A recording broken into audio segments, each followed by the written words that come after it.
hablamos del baño como un lugar íntimo, hablamos del bidet, del inodoro, hablamos de la ducha, pero no sé si siempre el baño fue así. Podría aventurar que no, y para hablar un poco... Incluso te diría que son cada vez más chicos también.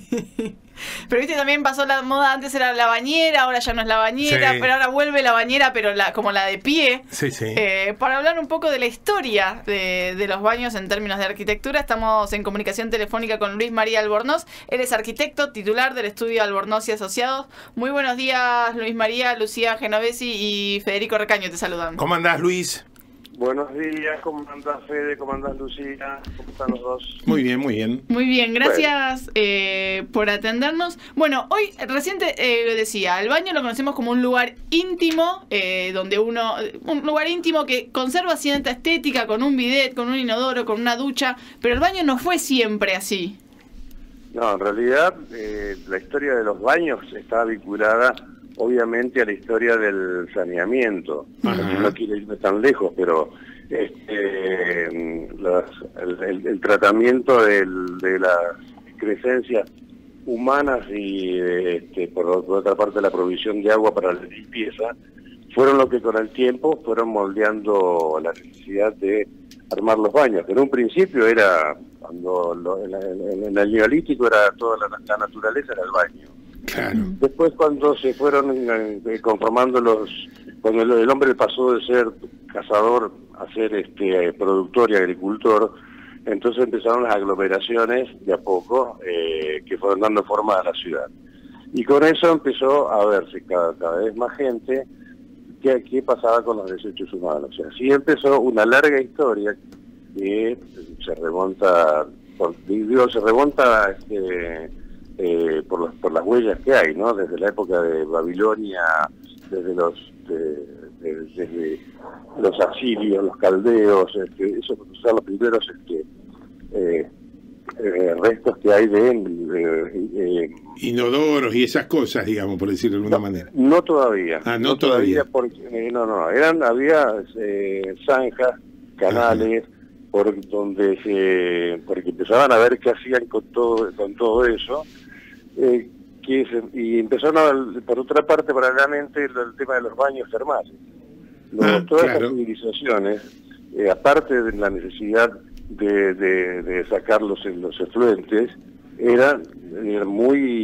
disfrutaban mucho del baño, y ahí sí se pueden encontrar enormes instalaciones en la Mesopotamia especialmente, pero también en ciudades de China, de distintas épocas. Lo que pasa es que para la cultura occidental ahí no hay tanto dato tan rico, ¿no? Ahora, digamos ahí, Luis, te pregunto, es decir, sí, que la idea del baño unido, por decirlo de alguna manera, entre lo sanitario y lo sí, llamémoslo lúdico, higiene personal, no sé, es como que tendió a unirse, eran separadas esas cosas.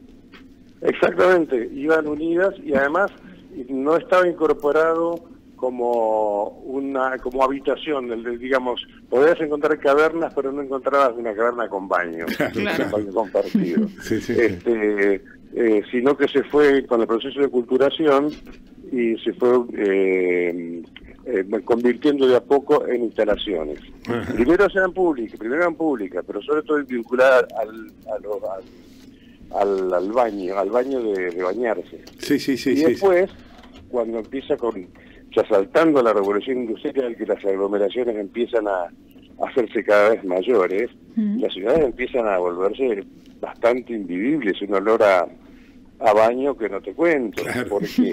porque todo se mandaba a través de zanjas a la vía pública, claro. Y después eso iba a desaguar al algún lado.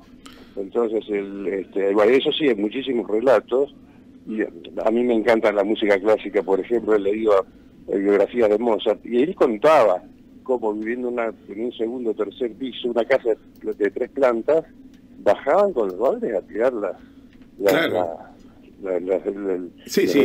la vereda, digamos. ¿No? Sí. Y en la calle era una hora miércoles que no te cuento. Mirá vos. Entonces, ¿y cómo aparecen los baños así ya, digamos, entendiendo esto? el primer tratamiento más serio de estas cosas? ¿Cuándo aparece? El tratamiento más serio empieza con la revolución, después de la revolución industrial, coincide con el tratamiento masivo. Sí, sí. Coincide además con los reclamos obreros de 1700 y pico, los primeros, de las primeras innovaciones de la revolución, donde había dos problemas importantes, entre otros. La sindicalización de los obreros, la pelea por los salarios y el saneamiento de las ciudades.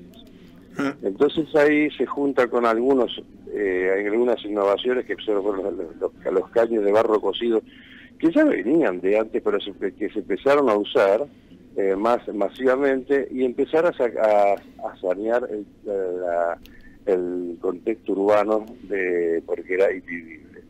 Recién en el siglo XIX empieza a incorporarse la noción del baño como individual, vinculado a un hogar, y empiezan el desarrollo de diseño de los artefactos es muy largo, porque al principio eran las letrinas, las letrinas, un pozo, y a lo sumo hay algunas fotos de los reyes que tenían sobre una letrina tenían una tabla con un agujero donde se sentaban y abajo pasaba el mundo cristiano y tenía que sacar todo eso.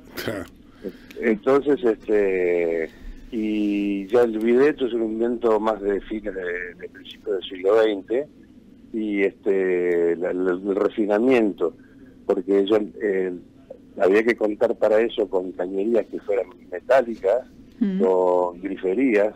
O sea, es toda una evolución que se va dando a través del tiempo.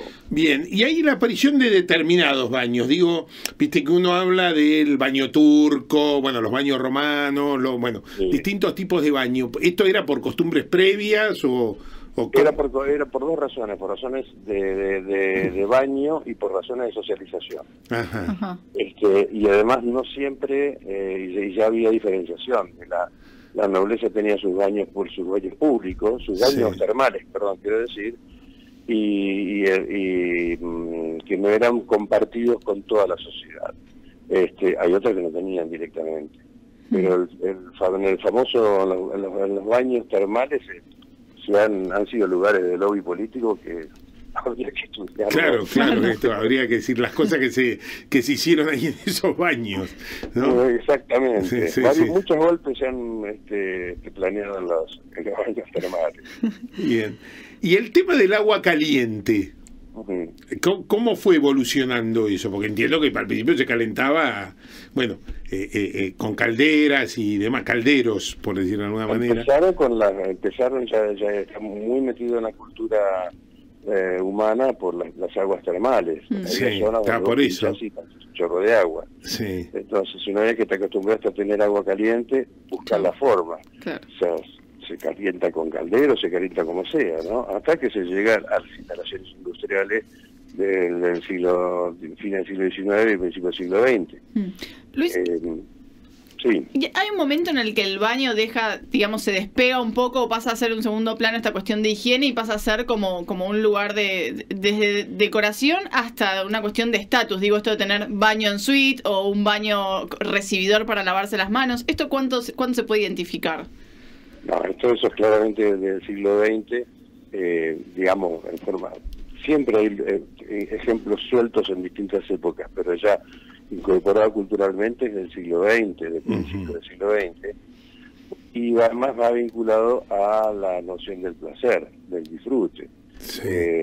En principio eran lugares donde aliviar el cuerpo, pero cuando empieza a hacerse un lugar donde uno descubre que puede estar sentado, hay ejemplos muy lindos, muy divertidos de baños con bibliotecas, con televisión. Eso implica un usuario que tiene las condiciones para poder hacerlo, que tiene las ganas de poder hacerlo, y paralelamente eso se da con el proceso de aumento de la población, donde hay que fabricar edificios y entonces ahí no hay mucho tiempo para dedicarle al baño. Ahora, los sectores que lo pueden hacer, empieza toda aprovechamiento estético de la simbología del baño. Es decir, el baño está muy vinculado simbólicamente al placer simultáneamente. Sí. Entonces, todos los revestimientos, todos los artefactos, los espejos, baños espejados por completo, está unido a la visión del placer, al disfrute, ¿no? Sí, a veces el espejo no ayuda mucho, pero... No te creas, hay gente para todo. A ver, Luis María, yo te hago una última en dos partes. Vos sos guitarrero, vos te gusta tocar la guitarra y todo. ¿Tocás la guitarra en el baño? No me da para esas habilidades. Creo que en algún momento vas a probar esto, porque ahora te metí una ficha. Pero... Perdón, corto y lo voy a probar. Por ahí la acústica es distinta. ¿Viste? Tal cual.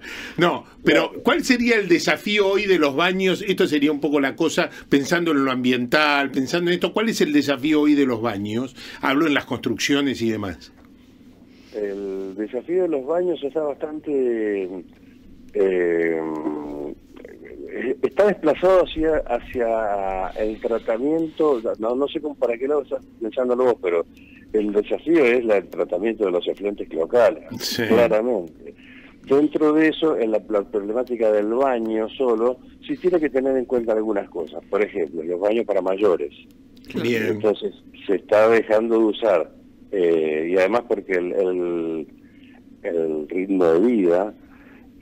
no todo el mundo puede darse una hora para meterse en una tina y un jacuzzi, ¿no? Entonces la construcción masiva está tratando de focalizar en resolver problemas que pueden traer situaciones que pueden traer problemas inútiles y evitables, como es las caídas, porque la gran cantidad de accidentes domésticos que se producen en los baños. Sí, una bañera. Claro, exacto. O sea, ya no se discute si hay que poner más agarraderas en la ducha, por ejemplo. Claro. Lo más fácil es patinarse. Claro. Y en todo caso poder tener algunos artilugios como para tener todos los elementos del baño a mano, jabones, shampoo, todo eso, entonces nichos y esas cosas, ¿no? Sí. Bien, Luis muy María, bien. te agradecemos un montón este rato con nosros. Bueno, y anda agarrando la guitarra. Ya, acá la tengo, perdónenme, tengo que ir al baño. Muchas gracias. Muchas gracias. Abrazo.